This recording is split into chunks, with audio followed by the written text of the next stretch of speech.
Praise the Lord. നല്ലൊരു പ്രഭാതം ദൈവത്തിനായി നമുക്ക് സ്തോത്രം ചെയ്യാം. ഈ രാവിലെ സമയത്ത് ദൈവത്തിൻ്റെ പരിശുദ്ധാത്മാവ് നമുക്ക് നൽകുന്ന ആലോചന പൗലോസ് കൊരിന്ത്യർക്ക് എഴുതിയ 2-ാം ലേഖനം 1-ാം അധ്യായം 22-ാം വാക്യം. 2 Corinthians chapter 1 verse 22. അവൻ നമ്മെ മുദ്രയിട്ടും ആത്മാവെന്ന അച്ചാരം നമ്മുടെ ഹൃദയങ്ങളിൽ തന്നുമിരിക്കുന്നു.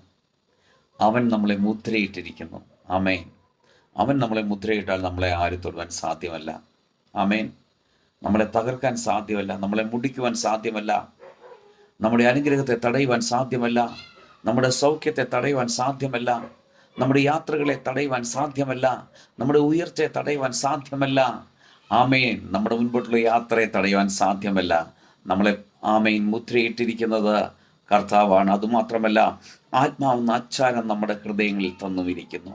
ആത്മാർത്ഥതയോടെ നമ്മളെ പരിപാലിക്കാമെന്ന് ഉറപ്പു തന്ന കർത്താവ് പരിശുദ്ധാത്മാവിനെ നമ്മളിൽ തന്നിരിക്കുന്നു. അത് നമ്മളെ നിശ്ചയമായിട്ട് വഴി നടത്തും, നമ്മളെ എത്തിക്കേണ്ടടുത്ത് എത്തിക്കും. നാം പ്രാർത്ഥിച്ച് ഈ വചനം ധ്യാനിച്ച് നമുക്ക് കാത്തിരിക്കാം. നല്ല കർത്താവെ, നന്ദിയോടെ സ്തുതിക്കുന്നു, സ്തോത്രം ചെയ്യുന്നു.